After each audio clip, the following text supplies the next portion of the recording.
Ang ating bida ay tiniis ang pang-aalipusta sa kanya ng pamilya ng kanyang asawa sa loob ng 5 taon at balak pa siyang patayin. Imbis na Chunchen ang kanyang pangalan ay tinatawag siya ng mga ito bilang hangal sapagkat wala itong alam. Ngunit ang hindi nila alam ay nagpapanggap lamang itong hangal para masuri kung anong klase ang ugali ng pamilya ng kanyang asawa. Sa kabutihang palad ay sa loob ng 5 taon ay nandyan palagi ang maganda niyang asawa para iligtas siya sa panghahamak ng buo niyang angkan.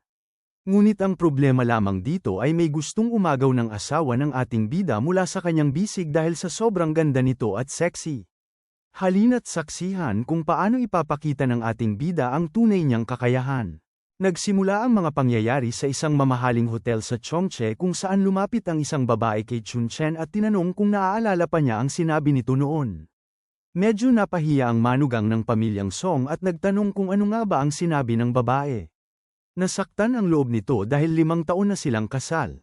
Kailangan ding tandaan na sa kaarawan niya ngayong gabi, mahaharap siya sa isang mapanganib na sitwasyon. Ang babaeng yun ay si Song Yan o Miss Song Jansen. Plano niyang bigyan ng pera si Chongchen at paalisin ito sa Chongqing upang magtago. Ayaw naman makinig ng bida. Habang nagsasalita ang asawa niya, bigla siyang nakatulog dahil labis na nakababagot ang usapan. Samantala, binuksan ni Song Ruhai, Katie wala ng pamilya Song, ang pinto ng sasakyan para sa babae. Nais lamang nitong matulog muna roon ang asawa. Sa sandaling nakita ang ikatlong anak na babae ng pamilya Song sa harap ng mamahaling hotel, agad naglabasan ang mga paparazzi at kinunan siya ng mga larawan, minamasdan ang pambihira niyang ganda. Iniimbitahan niya ang mga kilalang tao mula sa iba't ibang larangan sa selebrasyon ng kanyang kaarawan. May isang napakalaking pangyayari na nakatakdang maganap. Nakita rin ng mga paparazzi ang isang lalaki sa loob ng kotse at agad nilang nakilala si Chunchen, ang asawa ni Mrs. Song Jian. Hindi makapaniwala ang lahat na magkasama pa rin sila dahil pinaniniwala ang isa itong hangal. Para bang isang bulaklak na nalaglag sa dumi ng baka ang sinasabing femme fatale na nakapagtiis ng 5 taong kasal sa itinuturing na hangal. May kakaibang palawit din sa leeg ng bida, tila may mahiwagang katangian dahil sa hindi nito pangkaraniwang anyo. Sa loob ng hotel, may sumisigaw tungkol sa hirap na pinagdaanan ng pamilya Song nitong nakaraang 5 taon. Ito pala ay si Song Xian, ulo ng pamilya, na nagsasabing gumanda ang kanilang kalagayan dahil sinamahan ng pambihirang swerte ang hangal na si Chongqing. Maging si Jiang Yuno ay umamin na dahil lamang sa swerteng yun muling nakaahon ang pamilya sa loob ng 5 taon. Alam ng lahat na sa pagdating ng oras ng dilim ngayong gabi, mawawala ang swerteng yun, at kasabay noon ay matatapos ang kanilang pagsasama. Patuloy na humihingi ng paumanhin ang mabait na pinuno ng pamilya sa loob ng 5 taon, ngunit malapit nang matapos ang obligasyon ng anak niyang makisama sa isang hangal. Ipinaliwanag ng mahiyain niyang anak na wala sanang kailangan pang palakihin ang pangyayari dahil maaari naman nilang palayain na lang si Chunchen. Ngunit para sa ama, ginagawa niya ang lahat para sa ikabubuti ng anak.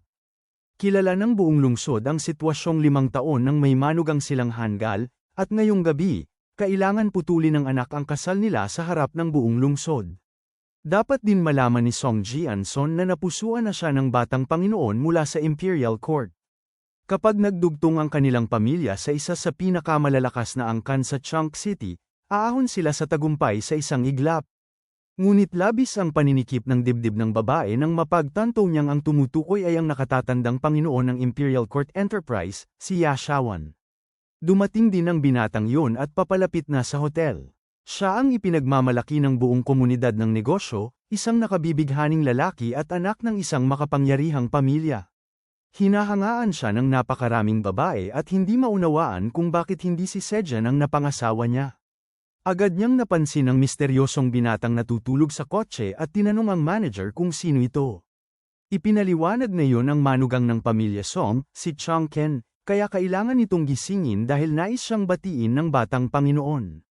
Nilapitan ng mga taga-silbi ang lalaki at Jin-aiseng ng may panlalait, paulit-ulit siyang tinutulak ngunit tulog pa rin si Chunchen, parang isang munting baboy na mahimbing na mahimbing. Hindi man lang niya namalayan ang nagaganap sa paligid. Umalis na sana si Shawan dala ang panghihinayang dahil gusto sana niyang makipag-usap sa hangal, ngunit biglang lumipad ang isang bahagi ng palawit ng bida sa hindi kilalang direksyon.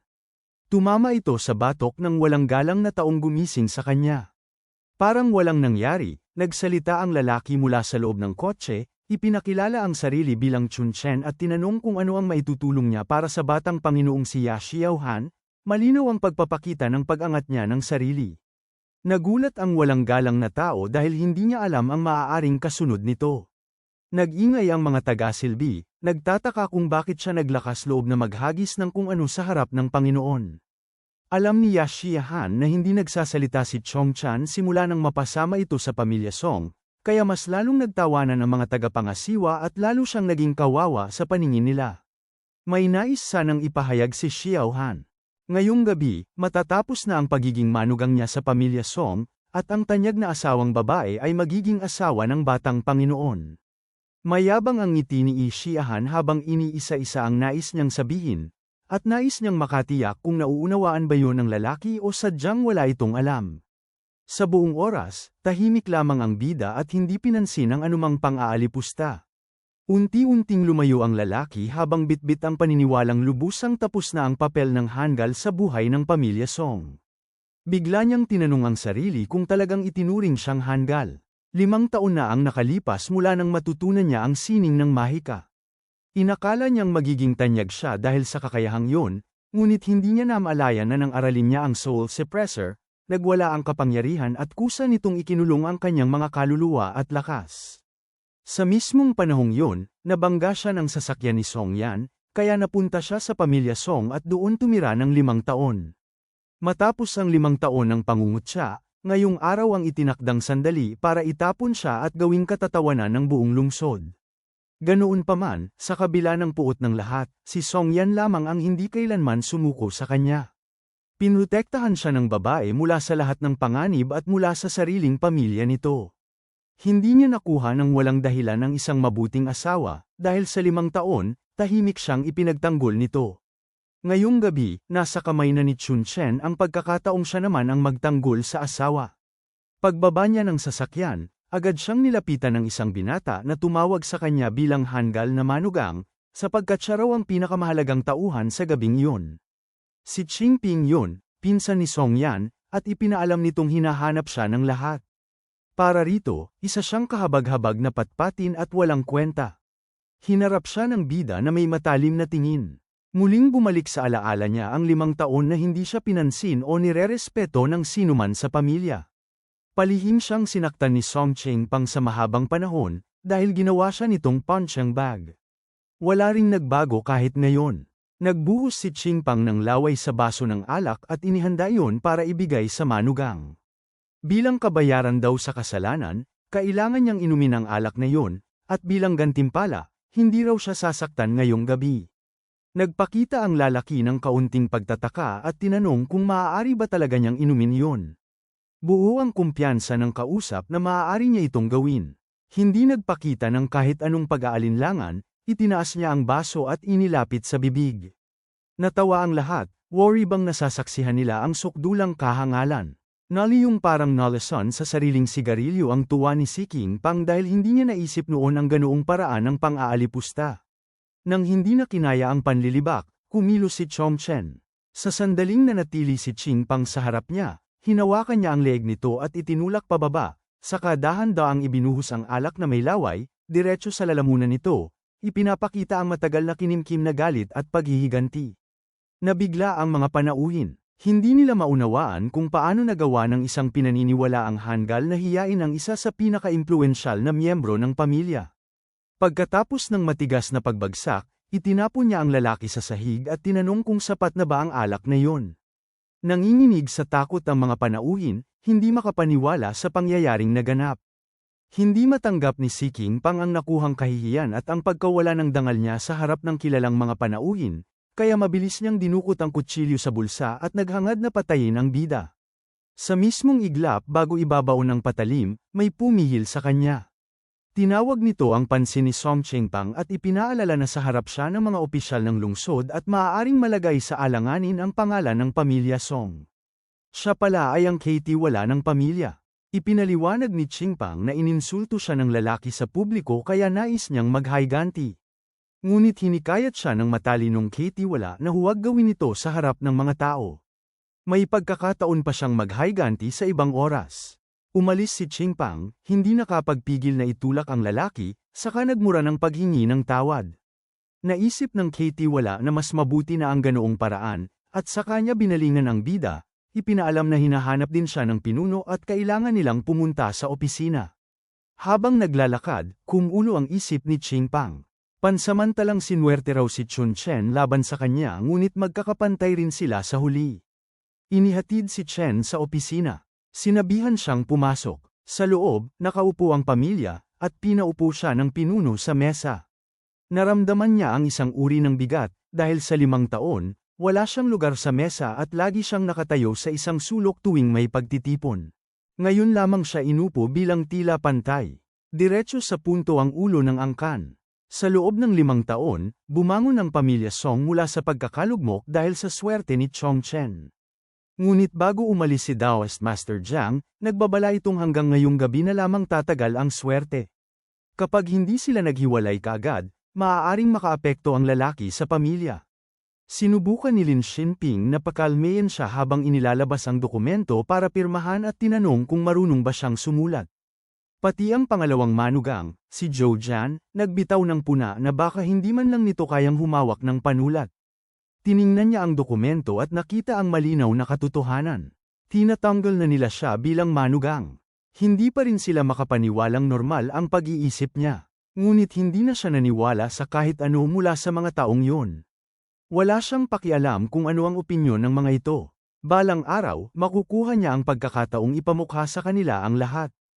Ang tanging iniisip niya ay si Song Yan, ang nag-iisang nagpakita ng kabutihan sa loob ng 5 taon. Sa pagdinig niya sa masasakit na salitang nakadirekta sa asawa, hindi na napigil ng babae ang sarili at sumigaw na normal si Chun Chen. Hindi man ito kasing talino ng ibang tao, kailangan pa rin itong igalang. Hindi man lang nabahala ang mga lalaki sa sinabi ng babae at bilang pagpapakita ng kunwari nilang kabaitan, naghayag silang hindi na nila uulitin yun. Nilinggan ng bida ang asawa at sa mahinaong ngiti ay nauunawaan niyang kung hindi pipirma si Song Yan sa papeles ng paghihiwalay, hindi rin siya pipirma. At kung pipirma man siya, hindi na siya magtatagal sa lugar na yun kahit 1 minuto. Sa sandaling yun, lumapit ang Katie wala sa ama ng pamilya at iniuulat na dumating na ang 3 batang amo ng pamilyang Yangkeng upang makipag-usap tungkol sa isang kasunduan. Natuwa ang pinuno at agad hinanap kung nasaan ito. May hinihingi rin palang kondisyon ang batang amo, sa oras ng pag-uusap, kailangan niyang makita ang pinakatanyag na manugang ng pamilya Song. Agad nagtagisan ng mga manugang kung sino sa kanila ang pinakasikat. Sa huli, isa sa kanila ang tumayo at lumabas, nagbabalak na bumalik kasabay ng magandang balita at hindi nais na paghintayin ang bisita. Si Seko, nag-iisang anak ni Song Yan, ay nagtanong sa ina kung anong pamilya ang tinutukoy ng ama, dahil hindi pa niya narinig ang pangalang yun sa Chongqing. Ipinaliwanag ni Su Yaxin na ang pamilyang Xiao ng Yang ay higit na makapangyarihan kaysa sa pamilyang Ye. Sa panahong ito, nasa Chongqing City ang pamilyang Xiao, at napakaraming tao ang naghahangad na makipag-ugnayan sa kanila. Kapag nakalapit ang isang pamilya sa angkan ng Xiao, kayang umangat hanggang tuktok at maging gaya ng isang phoenix na umahan mula sa sanga.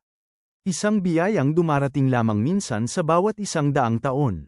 Pagkatapos noon, hinarap ni Su Yaxin ang anak niyang babae at ipinaalala na ang asawa ng nakatatandang kapatid ay nakatatanggap ng napakagandang mga oportunidad. Nasa kamay na ngayon ni Song Yan kung paano niya hahabol ang pamilyang Ye para sa sariling kapalaran. Tahimik na nakinig si Chun Chen at muling napatunayan na hindi siya dapat umasang mababago ang pag-uugali ng pamilya Song. Handa silang ipagbili ang sariling anak para sa pansariling pakinabang. Maya-maya, may maingay na tinig sa labas ng pintuan na nagsasabing hindi raw sila ang may manugang na nanakit sa publiko. Binuksan ang ginuwang pinto at tumambad sa lahat ang mismong manugang na gumulpi sa harap ng maraming tao. Nabigla ang lahat, walang inaasahan ang sinuman na makikita nila si Chun Chen sa loob mismo ng opisina. Nagmamadaling pinatayo ng ina ang lahat ng bata dahil isang kagalang-galang na panauhin ang dumating. Inisip ni Su Xian na ang hinahanap ni Mr. Xia ay ang pangalawang manugang. Mabilis na lumapit ang lalaking yun at ipinakilala ang sarili habang inuutos sa iba na tumabi. Lalong naguluhan ang pamilya, posible bang siya ang hinahanap? Hindi pala yun ang kaso. Itinulak ni Mr. Sia ang pangalawang manugang at sinabihang lumayo. Lumapit siya kay Chun Chen at nagpahayag na nakita niyang binugbog nito ang isang lalaki sa bulwagan. Inilahad nito ang kamay at ipinakilala ang sarili bilang Shob, at sinabing hinahangaan niya ang ginawa nito. Hiniling niyang makausap ang lalaki ng sarilinan kinabukasan. Walang nakahula ng pangyayaring yun. Nagliyab ang pagkalito sa buong pamilya. Hindi rin inasahan ni Chun Chen ang ganoong pagtanggap, ngunit maamo niyang ipinakilala ang sarili at sinabing wala naman siyang gagawin kinabukasan, kaya pumayag siyang makipagkita. Nagkamay ang dalawa at nagkasundo sa oras ng pag-uusap. Naguluhan ang pinuno ng pamilya at inulit ng ina na yun ang manugang na nais makita ni Mr. Sia, subalit hindi pa rin maunawaan ng lahat kung bakit. Para sa kanila, isang hangal at maliit na tao lamang si Chun Chen. Makalipas ang ilang sandali, pinag-usapan ng pamilya ang nangyari. May ilan na nagsabing nakita raw ni Mr. Sia kung paano binugbog ni Chun Chen si Si Qingpang, at marahil natuwa ito sa kakaibang katauhan ng lalaki. Napaisip ang ama, kung sakaling maging napakahangal ni Chun Chen at ma-offend si Shob sa magiging pag-uusap bukas, maaaring maglaho ang 5 taong swerte ng pamilya Song na nauugnay sa kanya. Kaya lalo siyang nabahala. Bumigat ang puwersa ng presyon sa balikat ni Song Yan. Pinipilit siyang pumirma sa kasunduan ng paghihiwalay, ngunit tumanggi siya. Nakiisa rin ang ina, ipinaalala na kapag natapos nila ang kasunduan, mawawala si Chun Chen sa pamilya Song at mababawasan ang tsansang magalit ang pamilyang Xiao sa kanila. Sunod-sunod na panggigipit ang inabot ng babae mula sa lahat. Para raw sa ikabubuti niya ang pagpirma at kailangan niyang isipin ang pamilya. Nanginginig ang kamay ni Song Yan. 5 taon niyang nasaksihan ang naging papel ni Chun Chen para sa pamilya at ngayong panahon ng kagipitan, basta na lamang nila itong itatapon. Napaisip ang bida na marahil pinili ng asawa ang kanyang pamilya, hindi siya. Subalit sa biglang sandali, pinisil ng babae ang pluma at buong lakas na pinupog ang papel hanggang masira ito. Inihagis niya ang kontrata sa mesa. 5 taon ang lumipas at dahil lamang kay Chun Chen ay muling nakaahon ang pamilya. Ngayoy gagamitin siya at itatapon. Hindi niya alam kung paano mabubuhay mag-isa ang isang taong tulad nito. Nagalit ang pamilya sa pagputok ng damdamin ni Song Yan at muli siyang pinilit ng bawat isa na pumirma. Pati ang ama, sa galit at sigaw, ay nag-utos na dapat matapos ang kasunduang yun sa gabing yun. Humagulgol ang babae, nagsasabing hindi niya gusto si Ye Xiaohan at ayaw niyang gawing kagamitan para sa pakikipag-isa ng dalawang pamilya. Nagtipon-tipon ang mga kamag-anak, nag-uusap tungkol sa paraan upang tuluyang maitulak ang desisyon ng dalaga.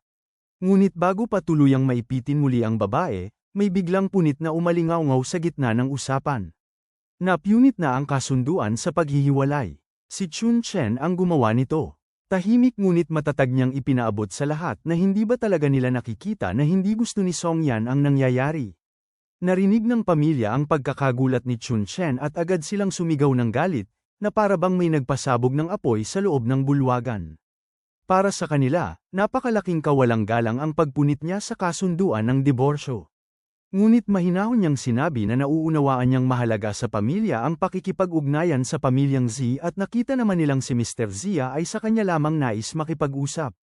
Umaasa siyang igagalang ng lahat ang pasya ni Song Yan, dahil kung hindi, bukas mismo ay sasabihin niya kay Mr. Zia ang buong nangyari at tiyak na ayaw ng Song family na malaman ng pinakamakapangyarihang pamilya sa lungsod ang tunay nilang ginagawa. Kung may mangyaring masama, handa siyang akuin ang lahat at hindi niya idadamay ang pamilya. Hindi maipaliwanag ng pinuno ng pamilya kung paano biglang naging malinaw at diretso ang pananalita ng lalaking akala nila ay hangal. Isang batang kamag-anak ang sumigaw, tinatanong kung ano ang tingin ng lalaki sa sarili at sinasabing kapag nagkaproblema siya bukas, walang makapagtatanggol sa kanya. Sa sandaling yun, may isang tinig na nagsabing siya ang hahawak sa bagay na yun. Lumitaw si Mr. Ya Xian at sinabing hindi dapat mag-alala ang pamilya. Kahit magdulot pa ng kaguluhan si Chong Chen kay Mr. Si bukas, ipapakita niyang walang kinalaman ang Song family sa mga pagkilos ng lalaki. Makaraan ang 5 minuto, nagtipon ang pamilya at pinag-usapan ang nangyari. Napag-alamang ipinangako ng ama ng pamilya na haharap si Chong Chen kay Mr. Xia dahil wala na silang ibang maaaring gawin. Matagal nang nakaplano ang pakikipagtulungan ng Ya family sa Si family para sa pulong bukas. Ang paghahanap ni Sung King Pang kay Chongchen ay isa lamang biro ng isang lasing na lalaki. Sa kapalaluan ni Yashiahan, iminungkahi nitong bigyan ng isang araw si Chongchen at Sean Xian upang patas na magsubukan. Nakita raw niyang may pag-aalinlangan pa si Miss Song, kaya mas makabubuting hayaan silang magtagisan at tingnan kung sino ang karapat-dapat sa pakikipag-ugnayan sa Xia family. Nais ng ama na matalo si Chongchen ng malinaw at walang duda upang ipakita ang lakas ni Sean Xian at tuluyang magising ang kanyang anak. Bilang pag-iingat, inutusan niya ang butler na tiyaking may gagawa ng paraan para bumalik si Chongchen sa pagiging hangal. Nagpasalamat si Song Yan sa asawa dahil iniligtas siya nito at naramdaman niyang hindi na ito tulad ng dati. Ngumiti ang lalaki, parang mandirigmang tahimik na nagbabalik ng utang, at inamin sa sarili na ginawa niya ito para sa asawa. Pinayuhan ng butler ang dalaga na kailangan na nilang umuwi dahil gabi na, at dapat ding makauwi si Chun Chen para makapagpahinga. Inatasan siyang bantayan ng lalaki.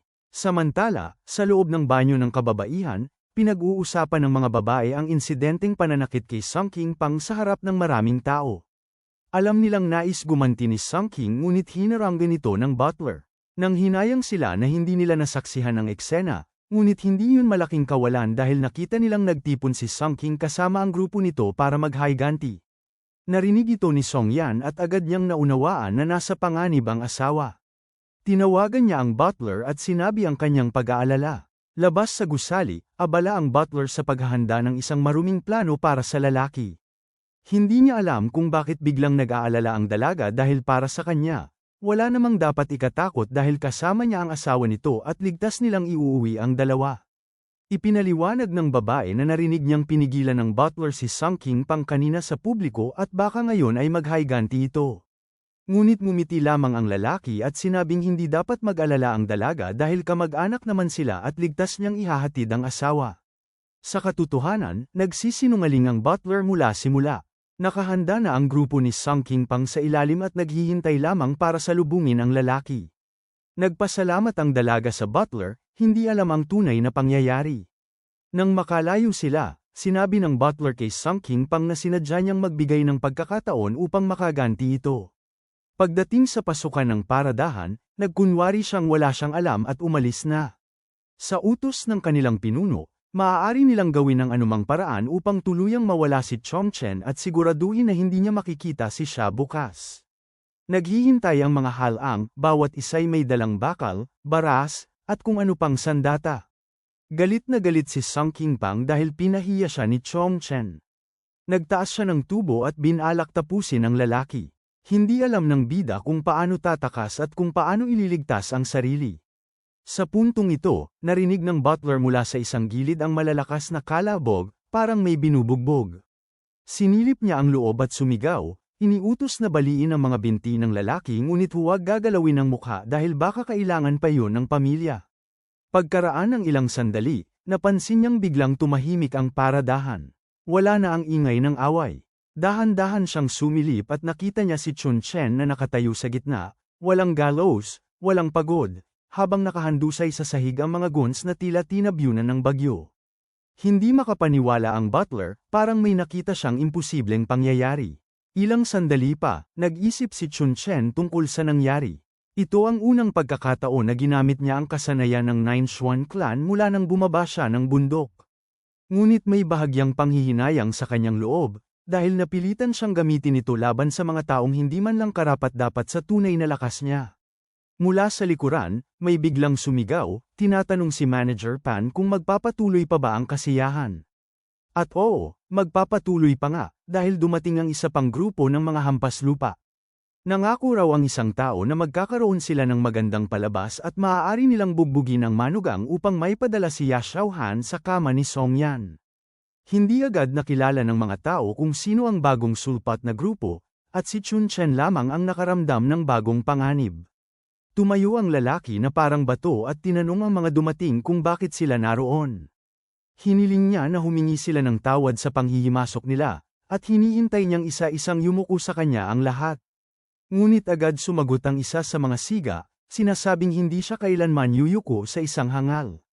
Naputol lamang ang yabang nito nang biglang marinig nito ang pangalan ni Chun Chen at maalala kung sino ang kausap nila. Nagtawanan ang buong grupo dahil naniniwala silang isa lamang itong mahina at walang kakayahang lumaban. Lumapit pa ang pinuno nila at nagbanta. Sinabi niyang ngayong gabi ay bubugbugin nila si Chun Chen at ang nobya nito ay hindi raw matutulog mag-isa. Hindi natanggap ng lalaki ang ganoong kalapastanganan. Sa isang saglit, tumama ang kamao niya sa mukha ng leader na parang matigas na bato. Nahulog ang lalaki sa sahig bago pa man makaungol. Matagal na niya itong pinagsabihan na dapat munang humingi ng tawad bago magsalita, at yun mismo ang hindi nito ginawa. Napamulagat ang buong grupo. Hindi nila matanggap na ang leader nilang kinatatakutan ay napabagsak ng isang iglap. Pati ang leader ay hindi makapaniwala. Ang galit ay umapaw sa mata nito at handa siyang tapusin si Chun Chen para sa kahihiyan. Sa gilid, nakita ng mga tagapamahala ang nangyari at agad silang napagtanto ang problema. Tinamaan ni Chun Chen si Erdong, ang batang panginoon ng Wrong Group, isang kilalang grupo ng siga sa lungsod. Ang mismong batang panginoon ay nagmamay-ari pa ng isang boxing gym, kaya lalo itong nagngingit-ngit.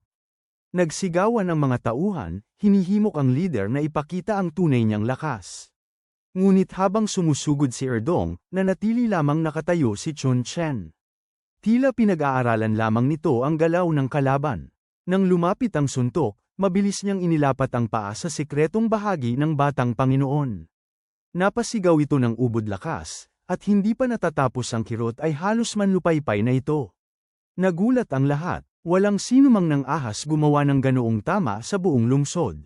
Humingi ng saklolo ang batang panginoon mula sa kanyang mga tauhan, ngunit wala ni isa ang sumulong.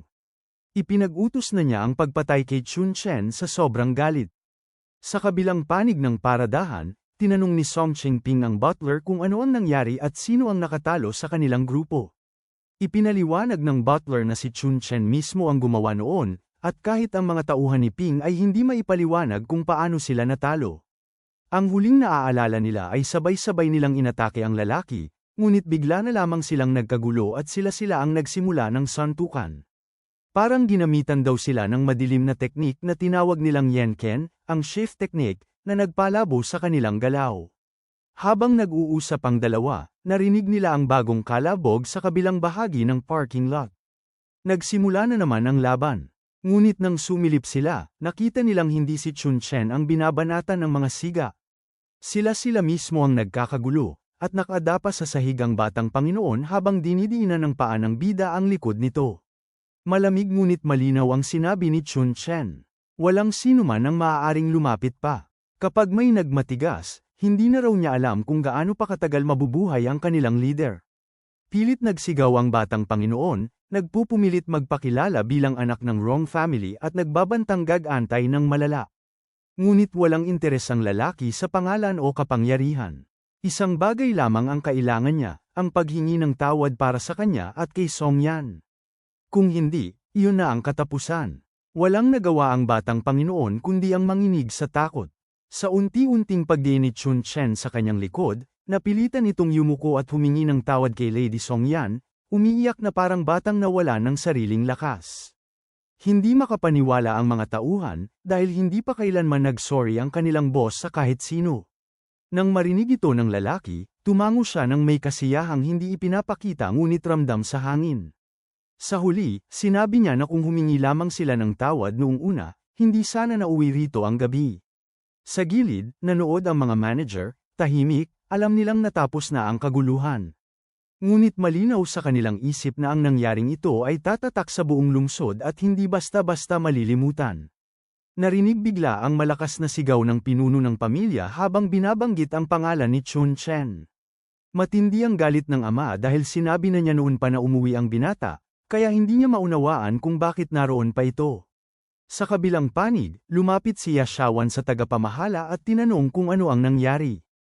Ipinaliwanag ng nag-aalalang tagapamahala na tinanong ni Rong ang pagkakakilanlan ni Chong Chen at pagkatapos ay bigla na lang binugbog ng binata si Rong Dong nang hindi nagsasabi ng kahit ano. Hindi maunawaan ng nakababatang Panginoon kung paano nangyari yun at kung paano nagawa ng isang katulad nitong hangal na pabagsakin si Rong. Hindi rin niya malaman kung may kapangyarihang nagtatanggol sa Song family at pumoprotekta kay Chong Chen. Sa sandaling yun, nais sanang tanungin ni Yashian si Ginoong Song kung talagang wala siyang pakialam sa sariling pamilya, lalo na ngayong ang pinakamahalagang direksyon ng kanilang angkan ay ang trilateral cooperation.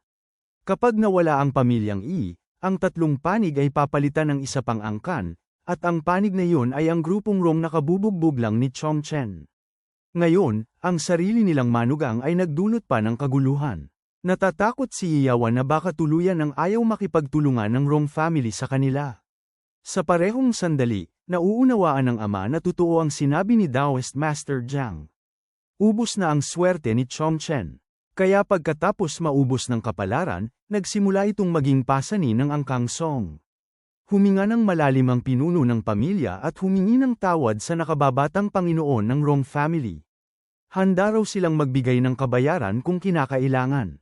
Ngunit agad na humarap ang isang miyembro ng Rong family at mariing sinabi na ayaw na nilang makipagtulungan kailanman sa Song family dahil sa pangyayaring ito. Hindi raw niya pakialam kung sino ang nagpoprotekta kay Chongchen. Kapag nakauwi pa raw ng ligtas ang binatang yun ngayong gabi, babaligtarin niya ang sarili niyang pangalan bilang tanda na imposible ang ganitong pangyayari. Tahimik na pinagmamasdan ng dalagang kasama nila ang nangyayari. Hindi niya maunawaan kung ano talaga ang ginawa ni Chunchan kay Rongdong. Akala niya ay umuwi na ito, ngunit heto na naman at nalubog sa gulo. Samantala, tuwang-tuwa si Yashawan sa sariling isipan, iniisip na mula ngayon ay marami nang gustong patayin si Chongchen kahit hindi siya kumilos. Lumapit ang tusong binata sa nabugbog na si Rongdong at sinabing magka-partner sila at hindi kailangang sirain ang relasyon dahil lang sa maliit na aberya. Pagharap naman sa pinuno ng pamilya, sinabi niyang dahil masyadong maingay ang birthday banquet, kailangan na niyang umuwi. Kung sino ang isasama, bahala na raw ang pinuno. Sandaling na bahala ang ama ng Song family, ngunit malinaw niyang naunawaan ang nais ng binata. Pagkatapos ay inutusan niya ang lahat na umalis na, ngunit kulang ang espasyo sa sasakyan kaya si Chunchen ay kailangang magtaksi dahil wala ng lugar para sa kanya. Kaagad na nagalit si Song Yan dahil alam niyang kapag pinauwi ito mag-isa, maaaring ikapahamak ng binata. Simple lang ang sagot ng ama. Hindi raw niya alam kung ano ang iniisip ng anak dahil pinapauwi lang daw niya ang lalaki at hindi naman pinapatay. Isa pa, binibigyan niya ito ng isang araw pa para maging tunay na miyembro ng Song family. Kapag nakarating si Chunchen ng ligtas sa lugar ng pulong, siya mismo ang sasalubong at maghahanda ng pagtanggap para rito. Maging ang isa sa mga manugang ay nakaiintindi na kung hindi dahil sa kabutihang loob ng pinuno, wala nang tsansa si Chongchen. Nanginginig si Yan sa takot dahil alam niyang nasa panganib ang kanyang asawa. Samantala, isang tagamasid na kalaban ang naroroon at narinig ang buong pag-uusap. Hindi niya inakala na magiging ganito katapat ang Song family. Dahil dito, pumayag siyang ipagpatuloy ang trilateral cooperation. Lalo itong ikinatuwa ni Xiaohan, dahil bukas ay pupunta siya sa Song family at dadalhin si Miss Song Yan sa pamilya Zia upang pag-usapan ang kanilang kasunduan. Pagkatapos noon, ibibigay niya sa pinuno ang ilan sa mga tungkulin ng nasabing ugnayan. Nagpaalam ang ina kay Chunchen, sinasabing oras na para umuwi at marahil yun na ang kanilang huling pagkikita.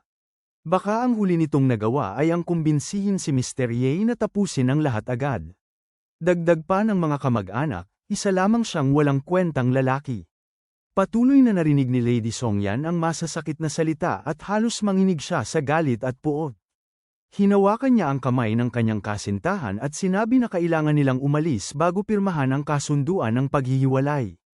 Ayaw niyang hayaang malampasan sila ng kanyang mga kamag-anak.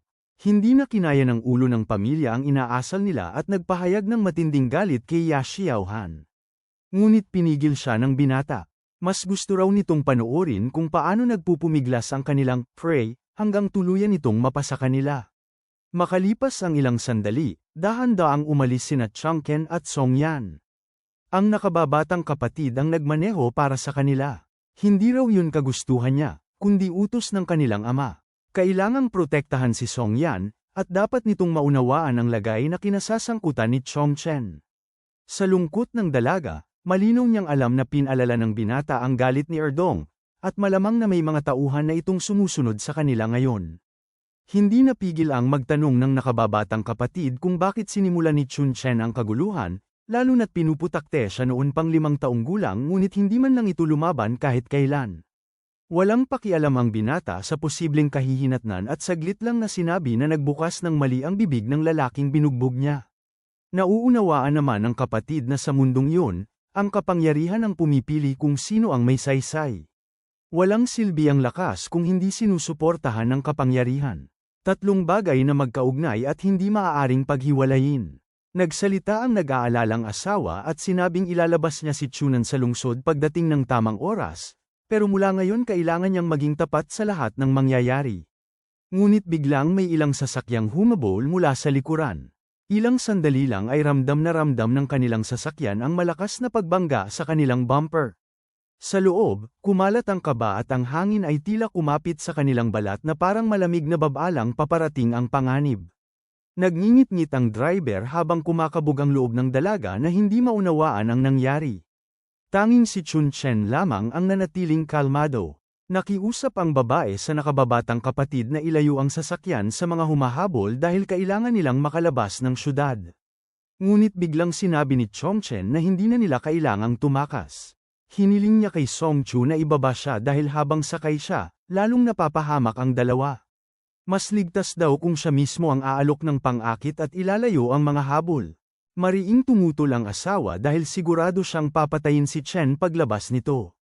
Ngunit dumating ang isa pang malakas na hampas mula sa likod na nagpahagis sa sasakyan at nagtulak dito palabas ng kalsada, papasok sa madamong gilid ng kagubatan. Sa kabutihang palad, nakinig ang nakababatang kapatid at ibinaba si Chun Chen. Ipinagbili ni Chen kay Song Chu na protektahan ang kapatid. Habang bumababa siya, paulit-ulit siyang tinatawag ni Song Yan na bumalik. Sa huling sandali, tanging ang bili niya ay huwag kalimutang panagutin ang mga habol sa pinsala ng kanilang sasakyan. Mabilis na nagsidatingan ang maraming sasakyan sa gilid ng gubat. Hinabol nila si Chun Chen upang maghayganti. Nakita nilang tumakbo ang binata palayo, na para bang iniwan ng asawa at tumakas sa kakahuyan. Naghahanda ang napakaraming siga para daganan at tapusin siya, upang maiharap siya sa kanilang pinuno. Maging ang nabugbog na kriminal ay nagngangalit ang loob at gustong siya mismo ang pumatay sa binata. Sa gubat, nanlamig si Song Yan habang nakikita kung paano tinutugis ang asawa. Nais sana niyang bumaba upang makiusap sa mga lider ng grupo, ngunit hindi pumayag ang nakababatang kapatid. Kailangan daw niyang protektahan ito. Ngunit malinaw para kay Yan na hindi sapat ang lakas ng grupo ni Rong upang saktan siya. Kaya inutusan niya ang kapatid na iligtas si Chong Chen, at siya mismo ang haharap kay Yashiahan bago tuluyang lumala ang lahat. Binalaan pa niya ang kapatid na kung may masamang mangyari kay Chunen, hindi na siya kikilalanin kailanman. Dahil dito, napilitan ang kapatid na kumilos at tumakbo palabas upang tulungan ang kanyang bayaw. Habang papalapit si Song Yan kina Yashawan, tinanong niya kung ano ang kailangan niya upang patawarin ng mga ito ang kanyang asawa. Doon lumabas ang tunay na balak ni Rangdong at Yashian. Ipinaalala nila na maaaring lagdaan ang kasunduan ng paghihiwalay sa pamamagitan ng fingerprint. Ngayong gabi, balak nilang patayin si Chong Chen at gamitin ang kanyang daliri upang pirmahan ang kasunduan. Ngunit kung papayag siyang pakasalan ng kapatid niya sa mismong sandaling yun, maaari nilang hayaang mabuhay si Chen, ngunit bilang isang inutil na taong wasak ang katawan. Alam ni Song Yan na hindi makatarungan ang alok. Isang kalapastangan na nitong nilikha para lamangan sila. Biglang lumapit si Yawan at inutusan si Yan na manahimik. Ipinaalala nitong 3 beses na niyang binigyan ng pagkakataon ang Song family, at ngayon, ang babae na mismo ang may pananagutan. Ubus na ang pasensya ng binata. Gusto niyang makuha si Yan ngayong gabi, at nais niyang tiyaking hindi na makakaalis si Changken ng buhay. Lingid sa kanila, nakasilip ang nakababatang kapatid at nakita kung paano inaapi ang kanyang ate. 2 malalaking lalaki ang nagbabanta rito, at kahit nanginginig siya sa takot, alam niyang kailangan niyang kumilos. Ngunit mula sa likod niya, may boses na dumating. Tinatanong kung balak ba niyang panoorin na lang ang pang-aapi sa kapatid. Si Chun Chen pala yun. Nabigla ang kapatid dahil alam niyang hinahabol ito ng isang buong pulutong. Ngumiti lamang ang binata at sinabing baka naligaw ang mga humahabol, ngunit tapos na sila sa pagpapaikot. Ipinaalala ni Chen na minsan ay nagyayabang ang kapatid na kaya niyang makipagsabayan sa 10 tao mula sa grupo ni Rong. Ngunit heto siya ngayon, hindi makagalaw. Inamin ng kapatid na gusto niyang tumulong ngunit kapag kumilos siya, magagalit ang Ye family at ang Rong family sa kanilang angkan. Hindi raw niya may galaw ang sarili. Tinawag siyang duwag ni Chun Chen. Hindi raw nito kayang protektahan ang sariling kapatid.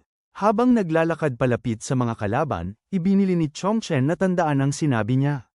Kapag may taong humipos sa isang iniingatan mo, kailangan mong humarap at gumanti. Kahit gaano kalakas ang kalaban. Nakita ng mga siga si Chong Chen at natuwa dahil kusa raw itong sumunod sa kamatayan. Ngunit itinuloy ni Chen ang hakbang.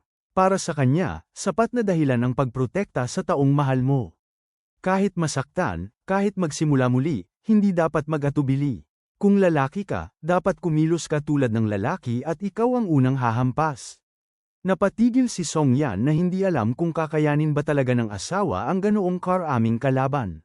Ngunit totoo ang katotohanan, kaya niya. Sa unang hampas, binigyan niya si Rongdong ng suntok sa sikmura na may buong lakas ng loob, sapat upang mapasigaw ang lalaki sa sakit. Halos hindi ito makahinga, lalo pat halatang wasak ang loob at katawan nito. Hindi makapaniwala ang mga nakapaligid. Sa tingin nila, isa lamang hangal si Chun Chen na walang kakayahan. Ngunit sa harap nila, natalo nito ng walang hirap ang isa sa pinakamalakas na tauhan, si Rodong mismo. Pagharap kay Ya Xiaohan, mahina hong sinabi ni Chun Chen na siya naman ang kasunod. Sa mismong saglit na yon, napahalakhak ang kalaban. Para sa kanya, nababaliw na ang binata. Ipinasya ng lalaking mapanghusga na hindi marangal ang asal ni Chong Chen, dahil ang pamilya Song ay matagal nang nahihirapan sa pagkontrol sa maling pangkat. Ngunit heto at winawasak pa ng binata ang tatluhang ugnayang kailangan nilang sandigan. Alam ng lahat na ang pamilya Song ay uunlad lamang kapag nakaangat sila sa antas ng pamilya Ye. Ngunit ngayon, lubusan ng nagalit ang maling grupo at gagamit ng lahat ng paraan laban sa kanila. Dahil dito, mapipilitan silang humingi ng tulong kay Ya Xian. Kaya para sa kanya, hindi dapat manggahas ang binata na lumaban. Iminungkahi ni Yo na lumuhad ang lalaki at mangakong hihiwalayan si Song Yan upang pagbigyan sila ng maling grupo. Kung hindi, tuluyang mamamatay siya. Wala itong epekto sa bida. Ibinuwal niya ang kalaban sa isang matinding suntok gamit ang isa sa pinakamalakas na teknik ng pagbura. Ginawa niya ito dahil sobra ang salita ng taong itinuturing niyang basurang walang pakinabang. Bumagsak si Ya Xiaohan, hirap huminga at hindi na makapagsalita ng maayos matapos ang tama. Para kay Chun Chen, tama lamang ito at dapat alam ng walang kwentang tao ang kanyang lugar. Nawala ng ulirat si Ya Xiaohan at kailangan ng iuwi, ngunit nais sana ng bida na itapon ito sa basurahan. Nangangatog ang tinig ng kontrabida habang binalaan si Chun Chen tungkol sa mga hindi na maaibang bunga ng kanyang ginawa. Ngunit iniutos lamang ng bida sa walang galang na lalaki na manahimik.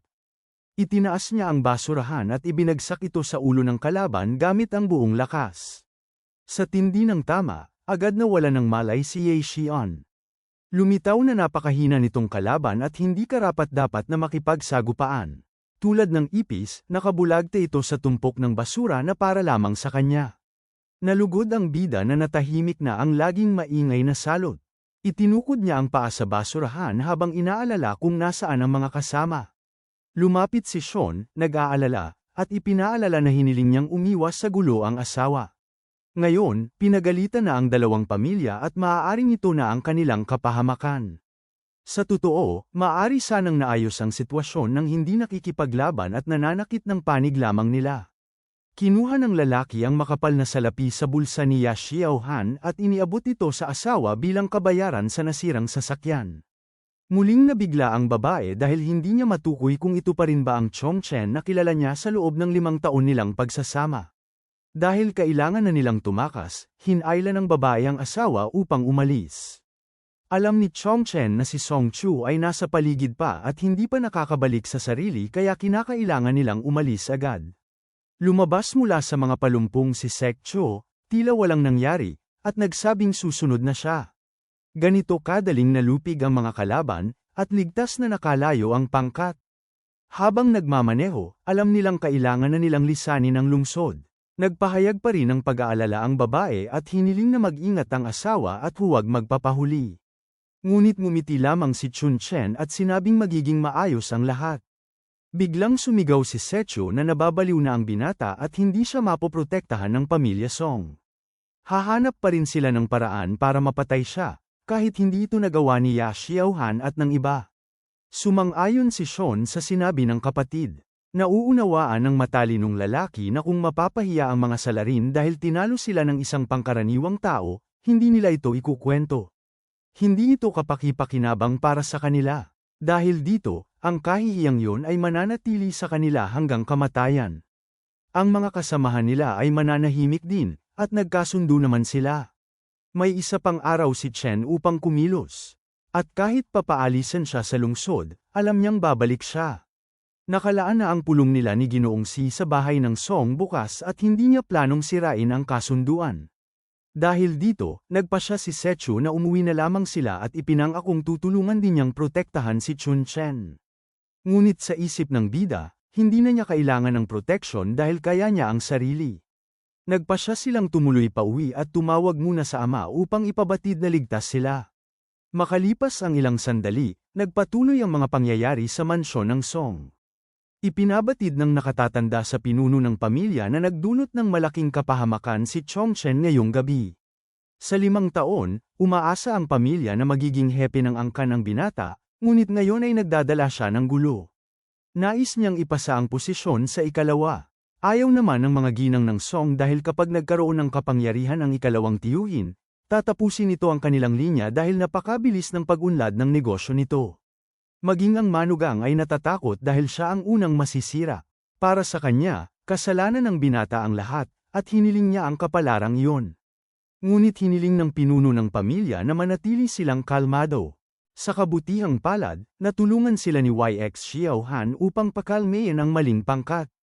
At dahil nananatili pa rin ang tatluhang ugnayan, kontrolado pa nila ang sitwasyon. Sumang-ayon ng mga nakatatanda na manatili pa rin si Chongchen sa posisyon. Nang marinig ito, natuwa ang mga ginang ng Song.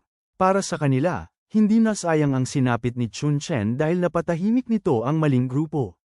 Ang masakit na kamatayan ng lalaki, para sa kanila, ay nagdala ng kapayapaan sa gabi. Biglang nakatanggap ng tawag ang pinuno ng pamilya mula kay Song Yan. Ipinabatid ng babae na ligtas silang nakabalik kasama si Chong Chen. Hindi ito agad pinaniwalaan ng pinuno ng angkan dahil imposible para sa kanya na mangyari yun. Kumapit ang takot at panginginig sa kanyang tinig dahil naunawaan niyang kapag buhay pa ang kanyang manugang, maaaring malagay sa panganib ang kanilang pamilya. Sa bigat ng sitwasyon, nabitawan ng ama ang telepono. Nagtanong ang isa sa mga anak kung ano ang naganap. Samantala, papalapit na ang sasakyang sinasakyan ng bida.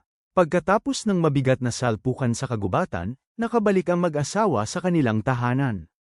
Hindi makapaniwala ang mga kamag-anak sa kanilang nasaksihan. Hindi nila inasahan na makikita si Chun Chen ng buo at buhay. Maging si Song Cho ay nakaramdam ng malamig na kilabot matapos niyang tawagan ng ama, dahil iniisip niya ngayon ang mga posibleng kahihinatnan. Naalala ng nakababatang kapatid ang bili ng ama, kapag ligtas na nakarating si Chong Chen sa lugar ng pulong, personal niya itong sasalubungin at ihahanda ang pagtanggap. Doon niya naunawaan na alam ng binata ang lahat, at siya rin ang nagpatawag sa kanilang ama upang ipaalam na pauwi na silang magkakasama. Dahil dito, naunawaan niyang pati siya ay nalalagay na rin sa panganib. Tinanong siya ni Song Yan tungkol sa nangyari, ngunit nanginginig na lamang siyang tumugon na para siyang bangkay na naglalakad. Lumabas mula sa pintuan ng mansyon ang buong pamilya Song, kasama ang pinuno mismo. Kinailangan niyang salubungin si Chong Chen. Pinipigil ang matinding galit, sinabi niyang ikinagagalak niyang makita ang manugang at iniimbitahan niya itong pumasok. Tahimik na minamasdan ng mga anak ang mukhang puno ng inis ng kanilang ama. Alam nilang may parusang darating sa kanila. Ngumiti ang bida na tila inosenteng nagtatanong kung tama ba ang kanyang ginawa. Hindi niya nauunawaan kung bakit ganoon ang tingin ng lahat sa kanya. Ngunit batid ng asawa niyang sinadya iyon ng lalaki. Naroon din ang pangalawang manugang at inalam ng binata kung nakapaghanda na ito ng tsaa. Kumalat sa lahat ang pakiramdam na tila nagmamadaling umaakyat sa langit si Chong Chen. Pinagtatakhan nilang personal siyang sinalubong ng pinuno ng pamilya, at ngayon ay nagpapahanda pa siya ng tsaa mula sa panganay na manugang. Naalala nila ang sinabi noon ng bayaw, na maghahain siya ng tsaa bilang tanda ng pagkatalo kapag nakabalik si Chong Chen. Ilang sandali pa, totoong naghain ng tsaa ang panganay na manugang bilang pagtupad sa pangakong matagal niyang tinanggihan. Inabot niya ito sa bida na parabang may taos na paggalang. Hindi ito maunawaan ni na Sekcho at Sean. Nakita nilang iginagalang ng bayaw ang salita nito, at ang paghain ng tsaa ay tanda ng pagsuko. Batid din ng manugang na kung personal na sumalubong ang pinuno sa binata, wala siyang karapatang tumanggi sa seremonya. Ibinuhos sa nakababatang kapatid ang sisi, dahil dapat daw ay naprotektahan nito si Yan at hindi ang asawa nito. Nagpaliwanag si Sek na wala siyang kasalanan, at sa katunayan ay si Chongchen ang gumawa ng lahat. Tumindig si Sean upang ipagtanggol ang kapatid, dahil alam niyang mahirap paniwalaan ang pagbabalik ni Chongchen, ngunit hindi yun kasalanan ng kapatid niya. Ginawa lahat ng bida upang malutas ang problema sa maling grupo at ibinalik ang kapatid na ligtas. Pinukpok ng pinuno ng pamilya ang mesa dahil sa galit at hindi nito matanggap ang paliwanag. Para sa kanya ay isang kahangalan ang ideyang natalo ng iisang tao ang buong pangkat. Hinatulan niya ang nakababatang anak na hagupitin dahil sa pagpapakalat ng kasinungalingan. Hindi pa alam ng ama at ng mga nakatatanda na nabugbog ni Chongchen si Yashawan, kung nagkataon ay hindi na sana nagkaroon ng ganitong parusa. Dinala ng Katie wala ang letigo bilang paghahanda sa pagpalo. Muling hinugot ng pinuno ng pamilya ang lumang kagamitan para sa pagdisiplina. Itinaas niya ang letigo, handang hampasin ng anak upang turuan ito ng leksyon. Ngunit biglang pinigilan ni Chunchen ang nagngangalit na ama. Ayaw niyang maparusahan ang inosenteng bata. Hinawakan niya ang braso ng pinuno at sinabi na kahit ang mabangis na tigre ay hindi kinakain ang sarili nitong mga anak. Masyado pang bata si Chu at hindi nito kakayanin ang hampas, at maaaring ikamatay nito. Lalong nagalit ang pamilya dahil para sa kanila ay karaniwang parusa lamang yun at hindi banta sa buhay. Ipinaliwanag ng ina na yun ang nakagisnang batas ng tahanan. Hindi kailanman may nang-ahas labanan ng batas ng pamilya, at itinuturing nila itong pagtataksil. Naniniwala silang nauulol na si Chongchen sa sobrang tapang. Sinubukan pa nilang pakalmeyan ng binata, na sinasabing pangkaraniwang palo lamang yun. Ngunit lalo lamang nagngit-ngit ang pinuno. Itinaas niyang muli ang letigo ng may matinding puwersa, hindi upang hagupitin ang bunsong anak, kundi si Chongchen mismo. Dahil sa paglabag sa batas ng pamilya, itinuturing niyang nararapat parusahan ang binata. Ngunit tumayo si Sean sa harap ng asawa. Nais niyang tanggapin ang palo dahil siya mismo ay kabilang sa batas na nilabag ng lalaki. At sa mata ng pinuno, kailangan niyang hagupitin ang sinumang sumire sa kaayusan ng pamilya. Maya-maya, tumalo ng bida ng buong lakas at hinayla ang asawa palayo sa hampas ng letigo. Dahil sa biglaang paggalaw, nagmintis ang ulo ng pamilya sa kanyang mabigat at tiyak sanang paghampas. Pagbagsak ng letigo, bumagsak din ang napakaraming karayom na nakakabit pala sa sandata. Maging ang ulo ng pamilya ay nabigla dahil hindi niya alam na ang hawak niya ay naging nakamamatay na armas. Habang inaalalayan ng asawa, tinanong ni Chongchen kung hindi ba malinaw na sinusubukang patayin si Sechu, lalo na't ganoon karami ang mga karayom. Lalong hindi makapaniwala ang mga nakapaligid dahil noon lang nila nakita ang isang karaniwang letigo na nilagyan ng ganoong mga karayom. Maging si Sechu ay biglang nakaramdam ng panlalamig dahil naisip niyang baka nga totoong tinangka siyang patayin. Bakit nga ba lalagyan ng ganoon karaming karayom ang letigo? Hindi rin makapaniwala ang ama. Hindi niya maipaliwanag kung saan nanggaling ang mga karayom, na para bang may naglagay nito upang patayin si Chu gamit ang mismong kamay ng ama. Mabilis siyang tumingin sa mayordomo dahil iyon ang letigong nasa opisina niya at iyon ang dinala ng mayordomo. Dahil dito, sinimulan siyang idiin ang ulo ng pamilya, na para bang sinisisi siya sa halos ikinasawi ng anak. Samantala, napansin ng panganay na manugang nakakaiba ang sitwasyon. Ipinahiwatig niya sa ama na nakapagtataka kung bakit tanging ang tinatawag nilang hangal ang nakapansin sa mga karayom. Baka raw siya mismo ang naglagay ng mga yon. Ngunit lumabas na hindi lamang nakita ni Chongchen ang mga karayom, kundi naamoy at nakilala rin niya ang lason sa mga ito. Maging ang ama ay nabigla dahil kahit siya ay hindi alam yon. Sumigaw ang panganay na manugang, tinatawag na baliw si Chongchen at tinatanong kung talaga bang iniisip ng lalaki na may magtatangkang patayin si Sechu sa harap ng buong pamilya. Nagsimula nang umiyak ang anak na babae at ang ina, at iginiit nilang hindi sila kailanman gagawa ng ganoong bagay. Dahil lumalala ang pagtatalo, nagpasya ang ulo ng pamilya na tapusin na ito. Kahit hindi pa tiyak ang katotohanan, mas mabuting ipasuri ang mga karayom kay Master Ching Fang, isang disipulo ni Daoist Zen. Siya lamang ang maaaring makapagsabi kung may lason nga ang mga ito. Pagkalipas ng ilang minuto, nagbalik ang mayordomo dala ang balita, may lason nga sa mga karayom at lubhang mapanganib ang taglay nito. Ibig sabihin, totoong may nagbalak na patayin ang bunsong anak gamit ang kamay ng sariling ama. Sa galit ng ilan, ipinilit nilang baka si Chongchen ang may kinalaman dito. Paano raw niya nakita ang karayom, at mas lalo pa, paano niya nalaman ang lason? Ibinato nila ang hinala sa kanya, na para bang siya ang gustong magpahamak kay Song Chu. Habang patuloy ang sigawan, si Sean ay halos sumabog sa galit dahil hindi na niya kayang pakinggan ang mga paratang sa asawa. Ngunit si Chongchen ay nanatiling kalmado lamang, umiinom ng mainit na tsaa na parang walang nangyayari. Sumigaw ang ama, sinabing sapat na ang pagtatalo at wala nang kinalaman si Chongchen sa krimen. Nagulat ang mga kamag-anak, hindi nila maunawaan kung bakit ipinagtatanggol ng ulo ng pamilya ang lalaking dati tinatawag nilang hangal. Ngunit malinaw sa ama na kung hindi nagsalita si Chongchen, baka tuluyang namatay si Sechu. Kaya walang saysay na ipagpatuloy pa ang walang kwentang pagtatalo. Ipinag-utos niyang mag-uwian na lahat. Habang unti-unting nagkakanya-kanya ang mga kamag-anak, naglakad si Sechu papunta sa kanyang bayaw. Lumuhad siya sa harapan ni Chongchen, umiiyak at nanginginig. Nagpasalamat siya sa kabutihan nito at humingi ng tawad sa lahat ng taon ng pambabastos at pagmamaliit. Hindi niya lubos maunawaan kung paano nakita ni Chongchen ang mga karayom at ang lason, pero malinaw na iniligtas nito ang kanyang buhay. Tinanggap naman ito ng mabait na bayaw, sinabing ayos lang at pamilya sila. Ilang sandali pa, tinanong ng ama kung galit ba ang bunsong anak sa nangyari. Sinabi ni Sechu na wala siyang sama ng loob at alam niyang may ibang taong nagtatangka sa kanya. Umamin din ng ama na may pagkukulang siya, ngunit may isa pa siyang tanong sa anak.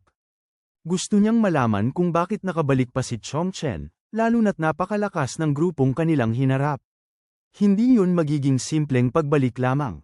Dapat sabihin ng bata ang buong katotohanan. Napakurap si Sechu dahil alam niyang magugulat ang ama sa sagot. Kaya bago niya ibigay ang paliwanag, tinanong muna niya ang ama kung mataas ba ang presyon nito o kung mayroon ba itong sakit sa puso. Galit na sumagot ang ama na wala siyang ganoong sakit at kailangan na nitong malaman ang nangyari. Sa paglipas ng ilang dosenang minuto, isinalaysay ni Sechu sa kanyang ama ang buong katotohanan. Binanggit pa niya na kaya sana niyang iligtas ang nakababata niyang kapatid, pero naunahan siya ng kanyang bayaw na agad nakipagsagupaan sa grupo ni Rong. Sinabi pa ng binata na hindi naman siniseryoso ni Ya Xiaohan ang bayaw niya at nagsimulang magpaligoy-ligoy na parang wala lang. Ngunit hindi yun inalintana ng bayaw. Sa halip, sinabi nitong dapat alam ng basurahan ang lugar nito. Mabilis niyang dinampot ang totoong basurahan at ibinagsak ito sa ulo ni Ya Xiaohan, dahilan upang magdilim ang mukha ng kanilang ama sa galit. Idinugtong pa ng bunsong anak na nawala na talaga ng malay si Ya Xiaohan matapos ang malaking hampas na yun. Isang pambihirang laban ang nasaksihan nilang lahat. Sa sandaling yun, inabot ni Susan ang taas ng presyon, sinabayan pa ng atake sa puso at pagbabara ng daluyan ng dugo sa utak. Kumalat ang sigaw sa buong bahay habang tinatanong kung totoong nabugbog nga si Ya Xiaohan. Nang marinig ito, napaiyak ang ina, iniisip na tapos na ang lahat at lubos na nilang nalait ang pamilyang iyon. Tiyak niyang kakanselahin na ang kanilang tatluhang kasunduan at mapipilitan ang kanilang ama na magretiro.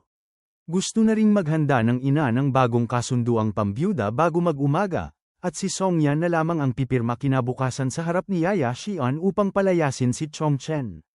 Sa isip niya, baka may pagkakataon pang may salba ang kanilang pamilya kung gagawin niya yun. Samantala, nilapitan ni Chunchen ang asawa at sinabing huwag mag-alala. Isa lang naman itong tatluhang kasunduan. Kinabukasan, kaya niyang makipagkasundo sa pamilyang Z, mas maigi pa kaysa sa bulok na ugnayan nila sa pamilyang Ye at grupong Rong. Sa palagay niya, dapat nang matauhan ang pamilyang yun. Naguguluhan ang babae at nais malaman kung totoong bumuti na ang pakiramdam ng asawa, sapagkat ngayong gabi ay parang normal ang kilos nito, ibang-iba sa nagdaang 5 taon. Iisa lang ang maaaring dahilan, gumaling nga ito dahil ngayon lang muli nakaramdam ng gan sa katawan ang lalaki. Gusto ring malaman ng babae kung naalala na ba ng asawa kung saan ang tunay nitong tahanan. Matapos mag-isip, na-realize ng lalaki na kahit hanggang ngayon ay napakahirap pa ring sagutin kung saan mismo yon. Sinabi ng babae na hindi dapat bigyan ng bigat ang bagay na yon. Sa loob-loob niya, kung alam lang niya kung saan nakatira si Chongchen, kaya niya itong pauwiin nang hindi na siya nag-aalala kung may mag-aalaga pa rito. Biglang sinabi ni Chunchen na naaalala na niya ang kanilang tahanan. Sa kabisera daw nakatira ang pamilya niya. Ang angka ng Chu, pinakamakapangyarihan sa buong China. Mayroon silang 9 na Diyos talino ng martial arts, at lahat ay nagtataglay ng pambihirang kakayahang halos maghari sa langit at lupa. Iyon din daw ang nagturo sa kanya ng kanyang sining. Naisip ni Sean na baka mali siya at baka mas lumala lang ang sakit ng asawa. Pinili niyang isantabi muna ang usapan at humingi na lamang ng kwento tungkol sa naramdaman nito sa loob ng 5 taon. Naiintindihan niyang hindi ito nakapagpahayag ng damdamin sa mahabang panahon, at tiyak na tiniis nito ang pang-aapi, sakit, at malamig na pagtrato. Malamang ay sabik itong mailabas ang laman ng dibdib, at siya lang naman ang nasa tabi nito sa loob ng panahong iyon. Ngunit bigla nitong sinabi na kahit asawa niya ito, hindi naman ito nagmalasakit sa kanilang relasyon. Sa loob ng 5 taon na tila perpektong pagsasama, hindi man lang ito nagpakita ng tunay na atensyon o pag-aalaga, at nakakadiri iyon. Natarante si Seiyan at nagsimulang uminit ang ulo, sinasabing lumayas na ang lalaki at huwag siyang tawaging baboy. Sinagot naman ng lalaki na hindi dapat magalit dahil paghahambing lang ang ginawa niya. May malaking bukol sa ulo, nagpasya siyang matulog na. Naisip ng babae na nagiging walang modo talaga ito dahil basta na lang siyang iniinsulto. Kinabukasan, nag-ensayo si Sechu ng kanyang mga galaw sa martial arts, habang pinagmamasdan siya ng lalaking may kakaibang kasuutan na nagsepilyo pa ng ngipin. Si Chongchen pala yun, na nagtatanong kay Sechu kung ano ang nagtulak dito para sumayaw ng leon. Ginagawa raw ito ng nakababatang kapatid para sa kapakanan ng pamilya. Sa loob ng 5 araw ay gaganapin ang seremonya ng Chang City. Kapag nanalo siya sa lion dance, maaaring mabawasan ang pag-asa ng pamilya sa 3 kasunduan.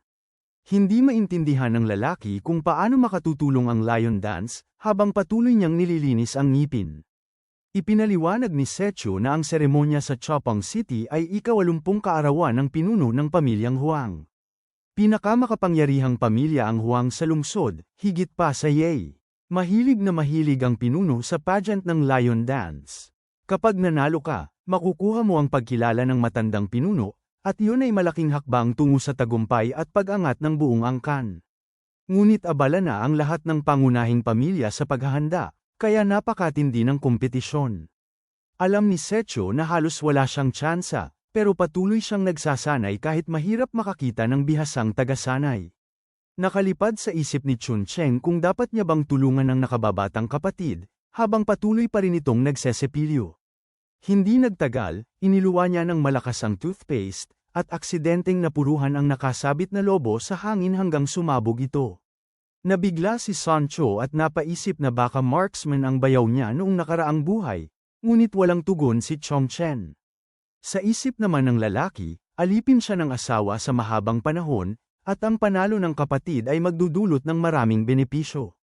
Kung mananalo si Brother Q, malamang ay ikatutuwa iyon ng asawa. Makalipas ang ilang sandali, natapos ng ayusan ang bahay.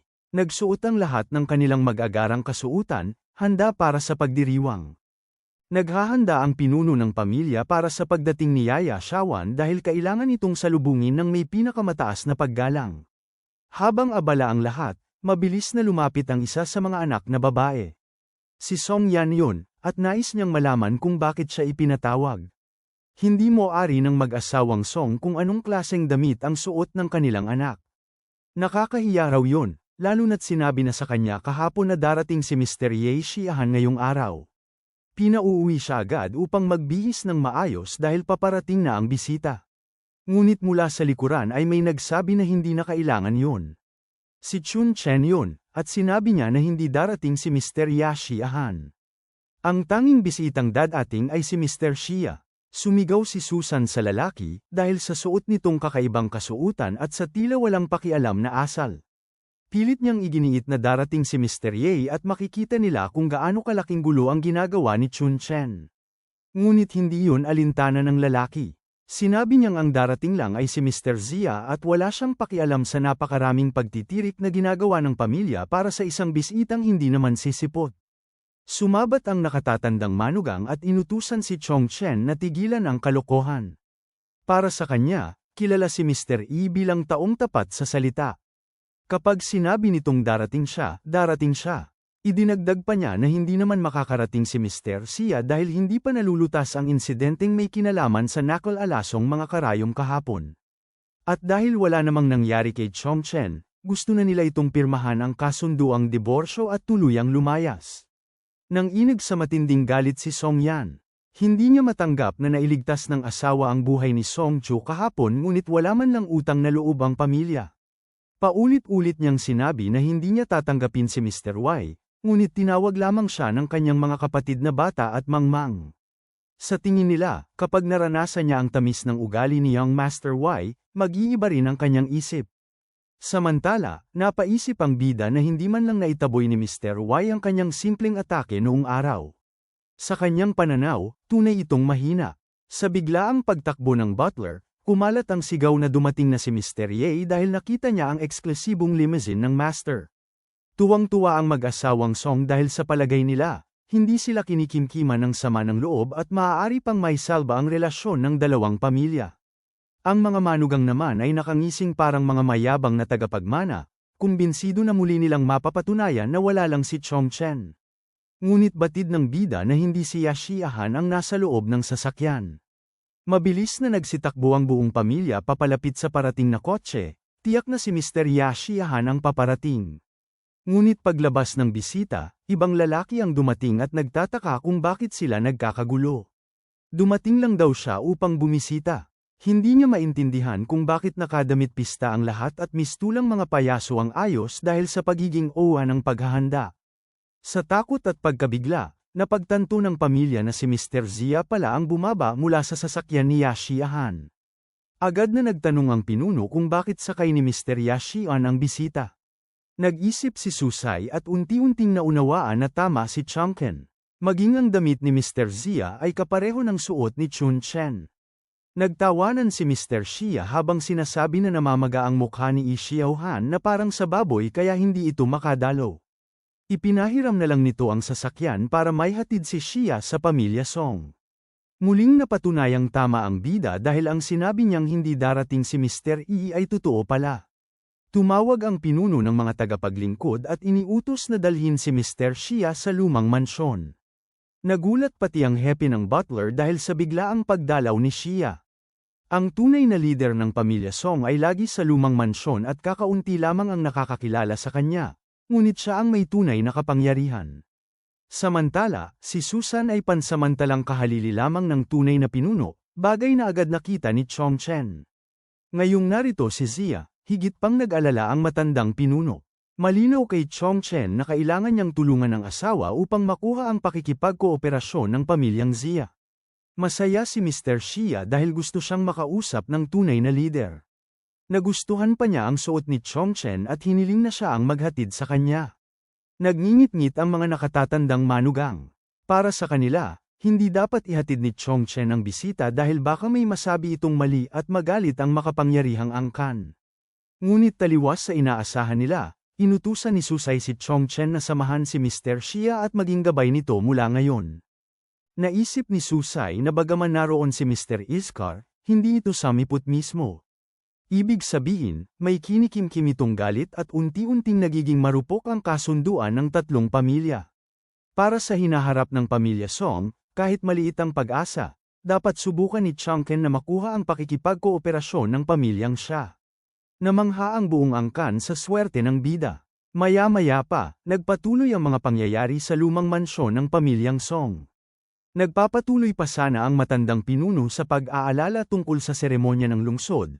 Ngunit nagbago ang ihip ng hangin nang mabalitaan niyang dumating ang kilalang Mr. Xia mula sa Yongqing. Hindi na siya nag-atubili pa. Agad niyang ipinatawag ito sa mansyon, sapagkat ang bigatan ay hindi dapat pinaghihintay. Siya si Song Chongqing, ang kasalukuyang ulo ng pamilyang Song. Nagpasalamat si Mr. Xia sa paanyaya, lalo na't malaking pista para sa pamilyang Huang ang araw na iyon. Saan man lumingon, puro paghahanda at paggalaw ang makikita, parang buong lungsod ay humihinga sa iisang tibok. Ipinakita ng matanda ang isang poster at tinanong kung nagsusulat ba talaga si Mr. Xia. Humingi ito ng tulong sa kanya, at mabilis namang pumayag ang lalaki, dahil kilala siyang Diyos ng panulat sa Yongqing. Ngunit nang masdan niya ang nakasulat na karakter, kumabog ang puso niya. Malakas ang enerhiya, buo, umaagos, isang salita ng kapangyarihan, ngunit itinama ng matanda ang kanyang akala. Maliraw ang pagkakabasa niya. Ang titik ay hindi nangangahulugang makapangyarihan, kundi walang halaga. At bago pa man makapagpaliwanag ang binata, pinunit ng matanda ang papel sa mismong harap niya, parang gumuguhong kasiguraduhan. Ikinwento ng elder na hinahanap ni Master Hang ang mga kabataang maaaring magdala ng dangal sa pamilyang Huang. Maraming maestro ng kaligrapya ang nag-alay ng kani-kanilang obra, bawat isa punong-puno ng pawis at taon ng pagsasanay. Sa harap ng ganoong mga halimaw ng talino, alam niyang malayo siya.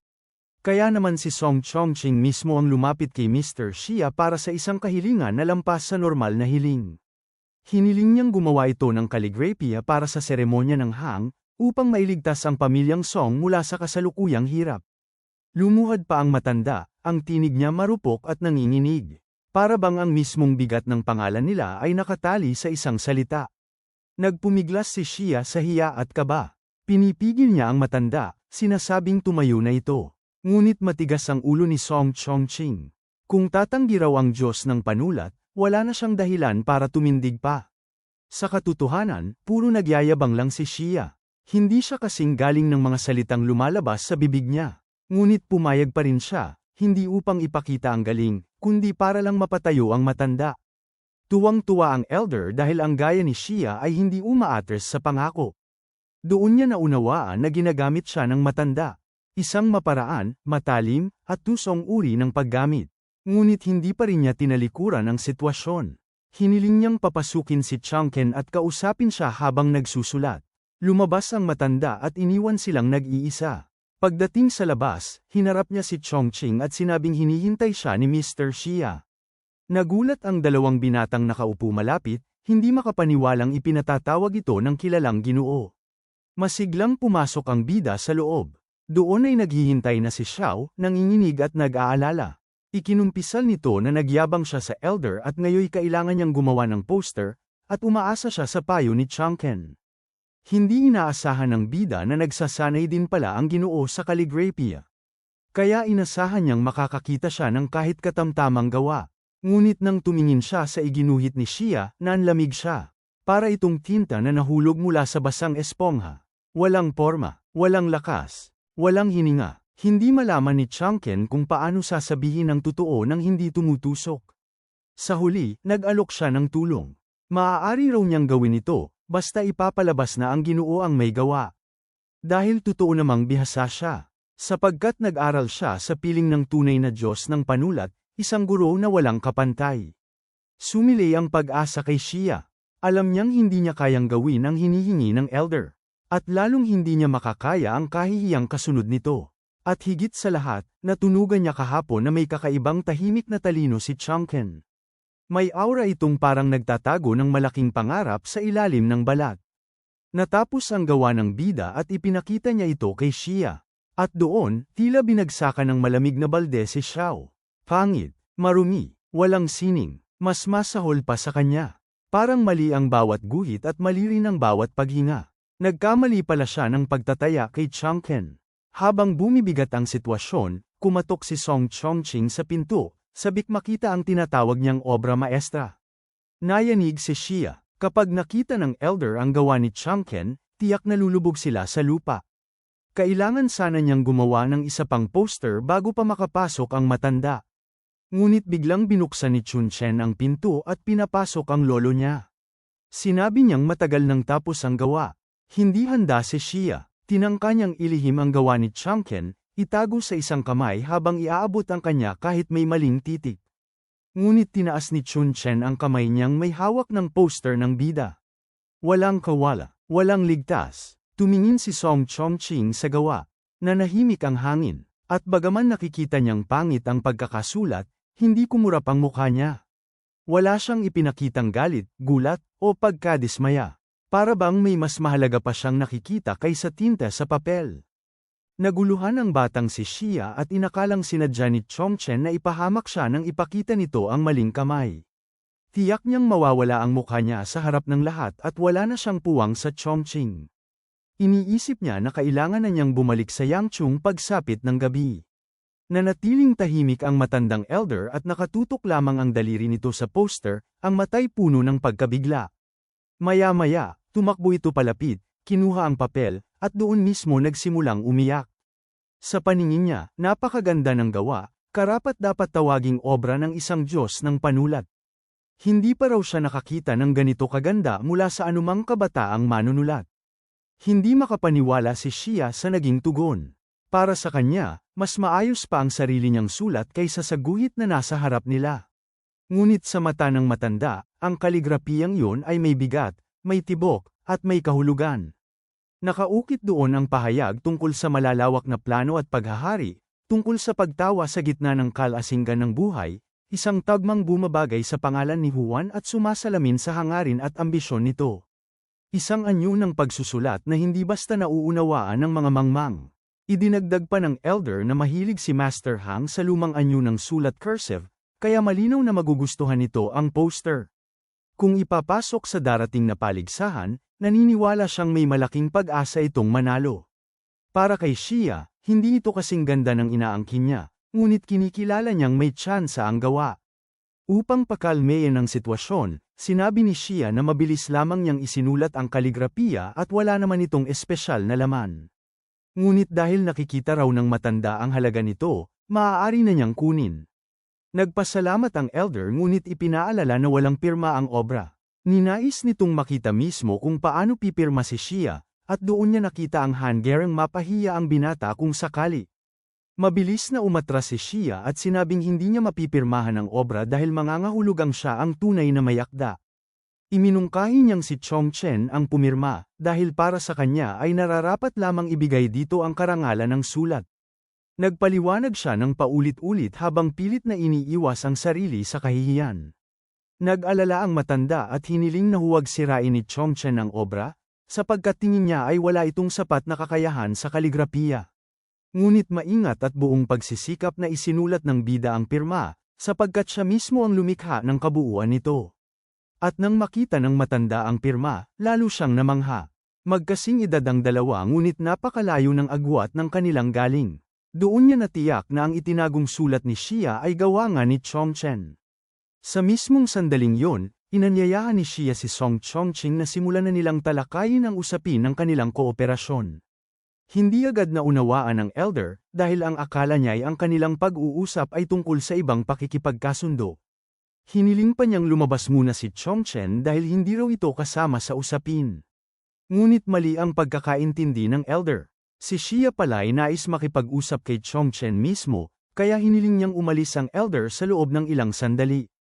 Namula ang mukha ng matanda sa kahihiyan, hindi inakalang yun pala ang tunay na layunin. Lumabas siyang parang walang laman, at sinalubong ng mga kapamilya. Agad siyang tinanong ni Susan kung paano ang naging pag-uusap, at napansin itong parang hindi tungkol sa kooperasyon ang pakay ni Shia.